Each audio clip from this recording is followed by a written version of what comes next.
Let's go. Roll 'em.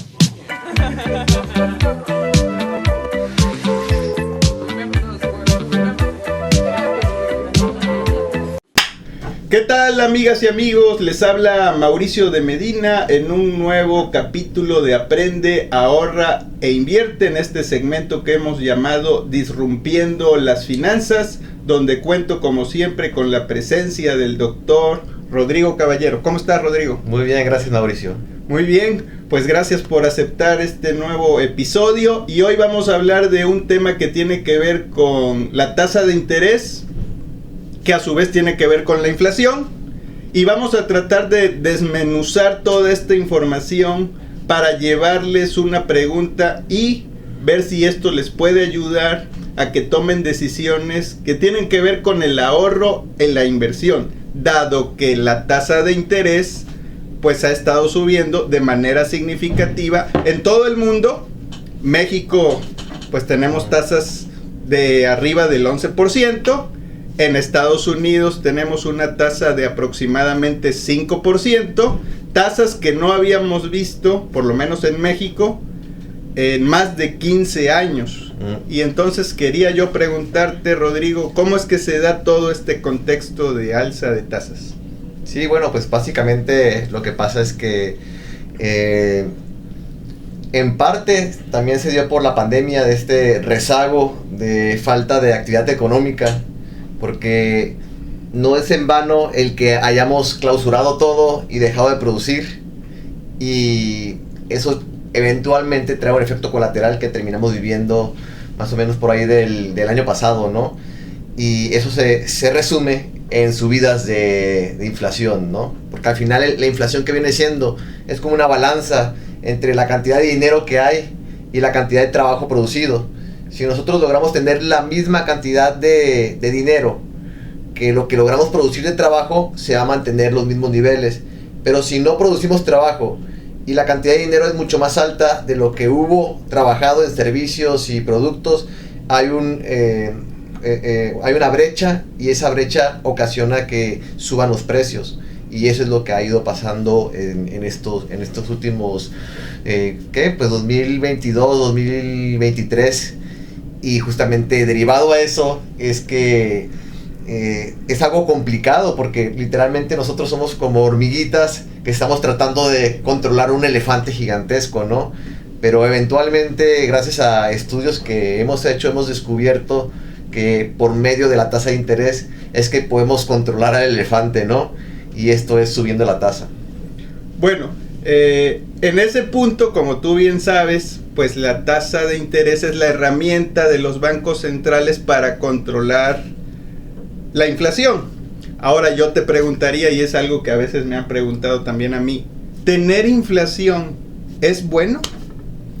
Pues a final de cuentas,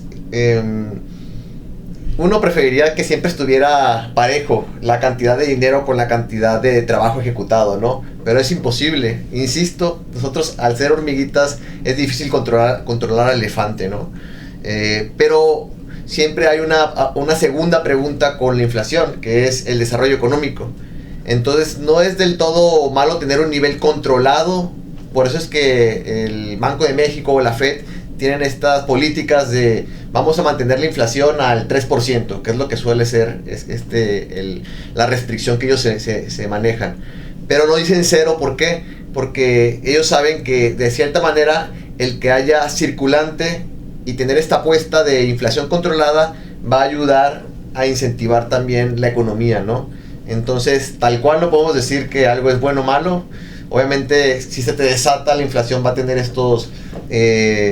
sí va a tener una connotación muy negativa socialmente, y donde le pegas mucho más a la persona con menos capital, porque se ve directamente en el bolsillo del súper, ¿no? Creo que eso lo podemos vivir todos. Pero si está controlada la inflación, puede tener una connotación positiva en función de que te puede ayudar a continuar con este crecimiento económico, ¿no? Muy bien. Ahora, quiero llevar hacia el punto de toda esta información para mí, ahorrador, pequeño inversionista, ¿cómo lo puedo aprovechar y por qué es importante saber este movimiento de las tasas. A partir del año pasado, 2022, vimos una pendiente de alza de tasas que no habíamos visto en muchos años. Y eso ha originado que algunos instrumentos, sobre todo los emitidos por los bancos centrales, en este ejemplo de México, instrumentos como CETES o bonos gubernamentales, pues hemos visto que la tasa de interés los ha llevado ahorita a rendimientos prácticamente de 2 dígitos. Y eso trae como beneficio pues tener un instrumento seguro, líquido, donde podemos saber la tasa de interés de antemano, que es algo maravilloso, ¿sí? Y sería una manera pues de aprovecharla, ¿no? Es invertir mi ahorro, parte de mi inversión en estos instrumentos, pero lo que vemos es que ese ciclo pues no va a durar por siempre, ¿verdad? Lo que vemos en las últimas noticias, tanto en Estados Unidos como en México, es que parece que la inflación ya empieza a retroceder, y eso traería como consecuencia que las tasas en algún punto también tengan que ceder, aunque los economistas, los estudiosos del tema dicen pues esto va a seguir todavía meses más adelante. Ahí, ¿cómo podríamos aprovechar esta coyuntura, Rodrigo? Sí, digo, definitivamente es temporal y no hay manera en la cual pueda continuar la tasa de interés por años en estos niveles, porque el gobierno mexicano no tiene la capacidad. Y también empiezan a haber otros efectos negativos, como lo que está pasando en Estados Unidos, que han quebrado un par de bancos, ¿no? Siempre hay efectos colaterales cuando uno mueve el botoncito de subir o bajar tasas de interés. Entonces, hoy por hoy creo que estamos llegando a esos máximos. Creo que puedes llegar a subir un poco más la tasa. Sí, la Fed la verdad me sorprendió un poco ahora que subió otros 25 puntos base. Sí puede llegar a subir, pero creo que estamos llegando a ese pico. Uh-huh. Y creo que si lo vemos para interés personal, es un buen momento, en mi opinión, es un buen momento para estar invertido en deuda mexicana, por los niveles de 11.50% aproximadamente, y eso es demasiado atractivo. De hecho, hace poco hice un poquito el juego de compararlo con otros productos de inversión, y una SOFOME te está dando por pedirte el dinero prestado 11.05%.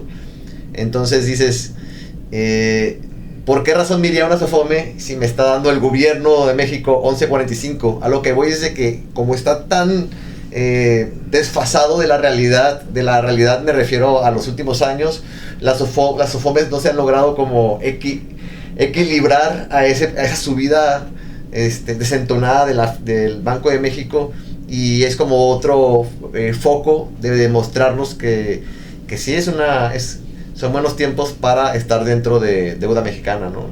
Ok, te quería hacer esta pregunta que me hicieron la semana pasada, pero pues no quiero que las personas nada más escuchen mi versión, mi verdad, ¿sí?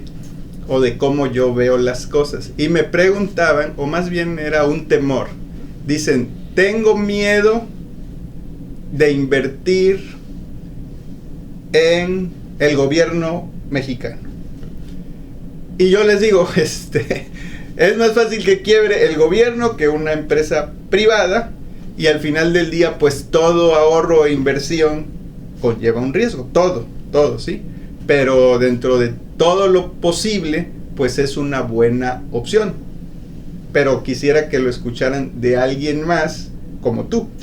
Sí, no, creo que puedo entender ese miedo por todo lo que las noticias convencionales que hay, ¿no? De este día a día. Pero creo que hay una forma en la cual podemos entender que el invertir en el gobierno es lo más seguro actualmente, porque si el gobierno falla, todo lo que está a su alrededor va a fallar. Entonces es un absurdo creer que invertir en una empresa mexicana va a ser mucho menos riesgoso que el gobierno, porque si truena el gobierno, por default truena la empresa mexicana. Entonces, esa es la razón por la que lo más seguro siempre va a ser el gobierno, porque todo lo que esté dentro de él tiene ese riesgo implícito. Claro. Entonces, sí, obviamente sabemos que la calificación de México no es la más alta, pero está en un nivel en la que no deberíamos de preocuparnos. La economía y las decisiones macroeconómicas dentro de todo se han mantenido en niveles considerables, y la respuesta que han tenido ante la inflación me parece que Banxico lo ha hecho bien. Entonces, por ese lado creo que coincido completamente contigo. Lo más seguro en México pues definitivamente es el gobierno. Ok, también me preguntaban como desconfío de mi inversión en pesos en México, me gustaría explorar bonos gubernamentales norteamericanos. Y yo les decía, si eres un inversionista mexicano que gana en pesos y gasta en pesos, ahí tendrías que poner atención a que el invertir en una moneda extranjera fuera de tu país, ya esos bonos para ti, ahorrador inversionista, no se vuelven un instrumento totalmente de deuda, se vuelven un instrumento de renta variable, porque va involucrado el tipo de cambio, el dólar, ¿sí? No sé si coincides con esto. No, sí, definitivo. Aparte, bueno, sí entiendo, si quieres irte por algo con menos riesgo, pues Estados Unidos va a tener una mejor calificación que México, pero al final de cuentas me parece que ambos son bastante seguros, y luego la brecha de tasas es 4% versus 11.5%, es una brecha muy grande. Creo que el 4% ni siquiera te va a poder cubrir la inflación. Por esa razón no lo veo tan viable, y bueno, totalmente coincido también con el riesgo de tipo de cambio. Ok. Que puede resultar a favor o en contra, ¿verdad? Porque si el tipo de cambio ahorita que estamos hablando de menos de 18 pesos por dólar, pues podríamos tener ese beneficio de un regreso, que no lo dudo eventualmente en el tiempo, y entonces ahí podríamos ganar de las dos maneras, ¿no? Pero ya estamos hablando de involucrar algo de volatilidad en la inversión, ¿sí? Ahora, una diferencia entre 5% y 11%, pues no creo que haya que pensarle mucho a cuál tendría que favorecer, ¿sí? En cuestión de rendimiento, que es lo que al final del día el inversionista es lo más apremiante en lo que se fija, en el rendimiento. Y muchas veces deja de lado el riesgo, porque el que no es estudioso del tema, pues es difícil que lo pueda cuantificar. ¿Cómo lo cuantificaríamos? El riesgo. ¿Sí? Bueno, con la desviación estándar. Ok. La desviación estándar, pues es un parámetro, es un indicador que usamos o usan los expertos o los que saben cómo poderla medir. Pero si no tenemos esa información, pues no, realmente el riesgo se vuelve como algo subjetivo, ¿sí? Sí, de hecho ahí quisiera complementar lo que mencionas. Sí me llamó mucho la atención lo que hablas sobre el temor de invertir en CETES porque no confías en el gobierno, ¿no? Creo que luego las noticias, una de las intenciones de una nota suele ser llamar la atención. Uh-huh. Y por eso suele haber mucho drama, mucho más drama de lo que es, y eso nos puede ocasionar pánico. Entonces creo que de manera generalizada hay una realidad distorsionada de cómo se encuentra ahorita el gobierno, ¿no? Y digo, yo soy apartidista, no estoy defendiendo a nadie, solamente creo que a veces tenemos sesgos cognitivos a través de las noticias, y creo que es algo que deberíamos de buscar omitir y tratar de entender por medio de hechos reales, de estadísticas, para saber cuál es la verdadera realidad de México, ¿no? Totalmente de acuerdo. Recuerdo a Richard Thaler, uh-huh, Premio Nobel de Economía, producto de estas investigaciones que tienen que ver con las finanzas conductuales, que decía, si tú quieres ser un mejor inversionista, edúcate un poco y apaga la televisión. Uh-huh. Y dice, Richard Thaler, dice, yo invierto de manera periódica en los mercados, pero no me guío por las noticias del día a día, porque no estoy pensando en un periodo corto de plazo. Mis inversiones están estructuradas para corto, mediano y largo, y hay instrumentos que se acoplan a esos plazos o periodos de tiempo. Entonces lo que yo hago es apago la televisión y me pongo a leer un libro, y de esa manera me estoy también educando. ¿Te hace sentido? No, totalmente, totalmente de acuerdo. Creo que cuando vemos noticias, yo igual trato de ver nada más las notas principales, y creo que era una como un hábito de una generación anterior a la mía, de siempre en las mañanas poner la radio y escuchar las noticias.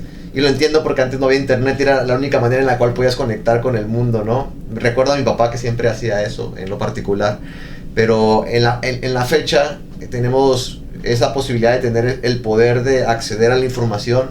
Entonces, yo sí trato de ver noticias, pero muy puntuales, y también siempre verlo de la forma más objetiva posible, y hacerle caso a un hecho, que sería un número, un dato duro, que a lo que te diga una persona en un noticiero, ¿no?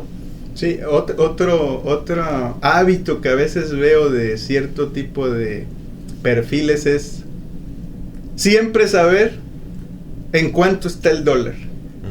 Como un barómetro de lo que está pasando en la economía, ¿sí? Y bueno, es algo que me ha llamado la atención, ¿no? Aunque sabemos que no precisamente está relacionado, ¿sí? Y es un instrumento, pues, de renta variable, que es volátil y tiene sus características muy, muy particulares. Ahora, tratando de llevar toda esta información hacia un punto, Rodrigo, tenemos una inflación del 6 en nuestro país y tenemos instrumentos de bonos gubernamentales a 11. Esto nos debería llevar a actuar, a hacer algo, porque escuchar toda esta información y no hacer nada, pues es como, claro, pues como nada, ¿no? Sí. Entonces, sabemos que hay instrumentos que pueden tener liquidez diaria, mensual, trimestral, semestral, anual, e inclusive hay un CETE de 2 años. Tenemos bonos mexicanos gubernamentales de tasa fija a 3 años, 5 años, 10 años, 20 años. Tenemos a tasa variable, tenemos UDIbonos que están pagando 5 puntos arriba de la inflación a 3, 5 y demás años. Y es ahí donde pues hay que tener un poco de conocimiento sobre estos instrumentos para poder incorporarlos en una cartera y aprovechar esta parte de la curva de interés. ¿Coincidirás? Totalmente de acuerdo. ¿Qué riesgos le ves a invertir en estos bonos que son de más plazo? Porque yo que veo o hablo mucho con inversionistas, con prospectos, tendemos a pensar en no más de un año, máximo 2 años, cuando vemos que estos son instrumentos de mediano largo plazo. Ahí, ¿qué sugerencia le podríamos dar? Bueno, en la parte de deuda hay una definición que se llama duración, que es ahí donde se asocia sobre la sensibilidad que tiene el bono con el cambio en las tasas actuales. Y una de las cosas que menciona es que cuando tú te vas a plazos muy largos hay más duración, entonces tienes un poquito más de volatilidad en ese sentido. Si tú compras un bono con una tasa muy baja, pero te quieres salir antes de los 10 años que tenías el bono, ahí puede haber un riesgo, porque si la tasa de interés sube, el precio de tu bono vas a tener que venderlo a descuento. Ese sería el riesgo que le veo, ¿no? Pero si tú vas a agarrar y vas a tener un bono logras tener una buena tasa, y la tasa en vez de subir empieza a bajar, pues es algo que te puede siempre tener una mejor tasa amarrada en tu bono versus la tasa en la que se encuentra actualmente. Eso te va a favorecer. Y si eres una persona que se va a mantener en los 10 años y ya decidiste quedarte con la tasa o sea, por decisión propia decidiste quedarte hasta el vencimiento, pues de alguna manera el riesgo puede ser el costo de oportunidad, pero por lo menos tú ya tienes garantizado y entendido cuánto vas a ganar a lo largo de esos años, ¿no? Sí. Lo que yo veo en relación a estos plazos que ya son extendidos es el tiempo de todas maneras va a pasar, ¿sí? 3 años van a pasar, 5 años van a pasar, hasta 10 años van a pasar. Y uno de los problemas es que no nos visualizamos en esos lapsos, ¿no? Pero al final del día el tiempo va a pasar. De ahí la importancia de tener una estrategia con diferentes proyectos. Hay proyectos de corto plazo, de mediano y largo. Y es ahí donde tengo que destinar casillas para decir, este es mi largo plazo, esto es mi mediano plazo y esto es mi corto plazo. Y así armar una estrategia. Porque si todo está pensado en el corto plazo, pues no necesariamente lo que sea bueno para el corto plazo va a ser bueno para el largo plazo. Y viceversa.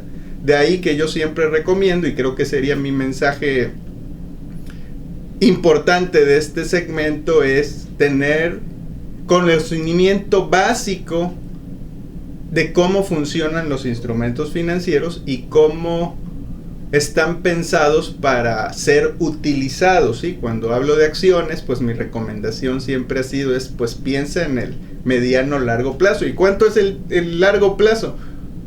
Pues de entrada no menos de 5 años, ¿sí? Benjamin Graham decía 10 años, pero también a la gente le cuesta trabajo visualizarse con una inversión de 10 años. Y no tiene que ser o A o B o C, sino es una parte está visualizada para el largo plazo, una parte está visualizada para el corto y otra para el mediano. Y así conformar una estrategia basada en mis metas, en mis necesidades y sobre todo en mi tolerancia al riesgo, dígase volatilidad.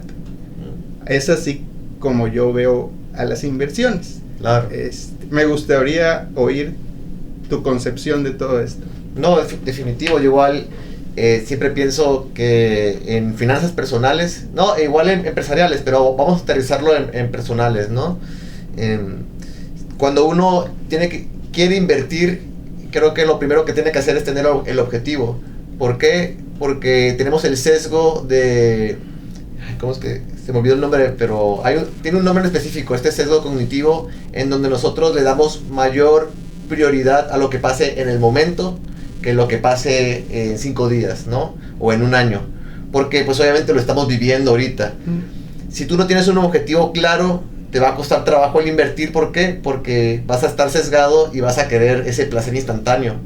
¿Para qué voy a invertir a un año si ni siquiera sabes para qué lo quieres, ¿no? Te va a ganar siempre ese placer instantáneo.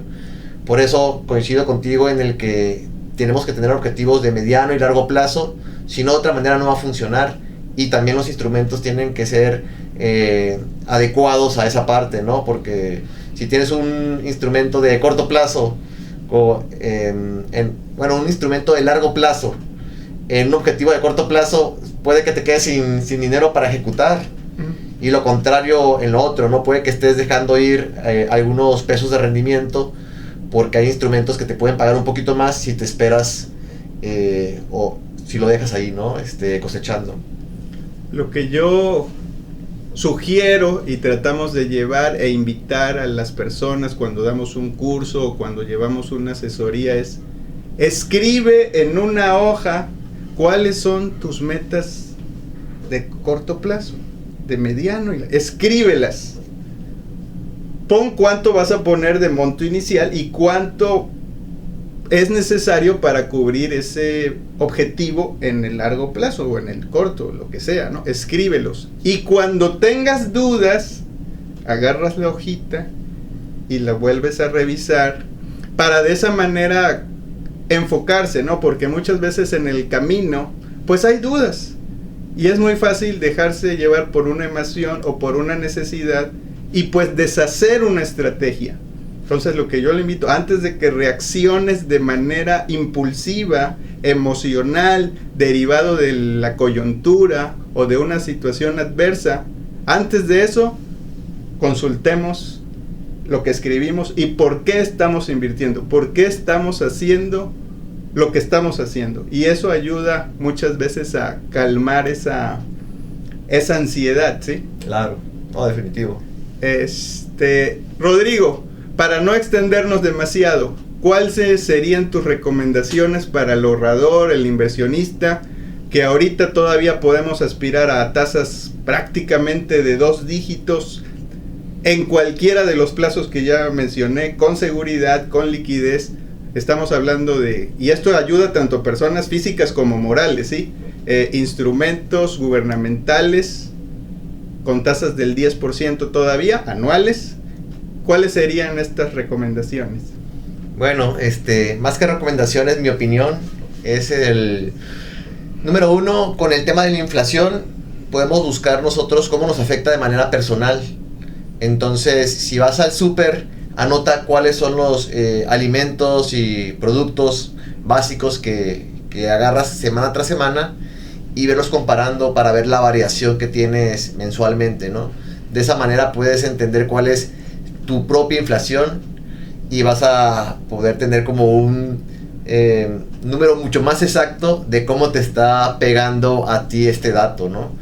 Y la otra es, pues, en mi opinión igual pienso que ahorita está muy atractiva la tasa de interés de gobierno mexicano y pues sí valdría la pena irle echando un ojo, siempre primero poniendo los objetivos que vas a tener y entender para qué vas a hacer esa colocación de dinero para saber si te vas a algo de corto, mediano plazo, etcétera, ¿no? Muy bien. Y bueno, mi recomendación final pues sería hay que conocer como siempre un poquito el funcionamiento de estas opciones, ver sus beneficios, ver sus riesgos. Si hay duda, preguntar, acercarse con gente que realmente conozca del tema, que sea un especialista del tema, para entonces primero planear y ya después ejecutar. Y no al revés, no, voy a ejecutar sin planear y sin saber cómo funcionan estos instrumentos financieros. Invertir es fácil, si sabes cómo. Y esto es todo por mi parte, Rodrigo, no sé qué más quisieras comentar.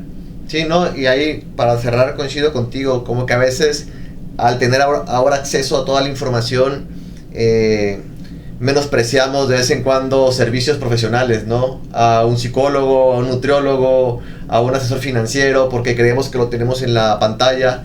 Pero la verdad es que sí genera valor tener todo este acceso a la información, pero necesitas un guía, porque puedes cometer grandes errores derivado a que no es tu área de expertise. Y en ese sentido creo que sí vale la pena ir con un nutriólogo, no inventarte tú ahí la receta de lo que ves, ir con un asesor financiero, ir con un psicólogo, y complementar esa parte para que tengas resultados mucho más grandes, ¿no? Gracias, Rodrigo. Antes de cerrar, sé que muchas veces compartes información relacionada a finanzas personales, corporativas, inversiones en tus redes. ¿Cuáles son tus redes? Compártelas. Bueno, me pueden buscar como Rodrigo Caballero Fernández y ahí van a aparecer. Ahorita no me sé tal cual los nombres de las redes sociales, pero síganme y me pueden escribir igual con confianza, siempre respondo. Muy bien, pues les doy las gracias. Soy Mauricio de Medina, a mí me encuentran en prácticamente todas las redes como de Medina Mau y nos vemos pronto. ¡Hasta luego! Gracias por ver este video. Recuerda que tengo uno nuevo cada semana. Tu participación es muy importante, así que comenta, dale me gusta y comparte. Y si no te has suscrito, es un buen momento para hacerlo. Si quieres profundizar sobre finanzas personales e inversiones, visita mi sitio, mauriciodemedina.com. Nos vemos en el siguiente video. Aprende, ahorra e invierte.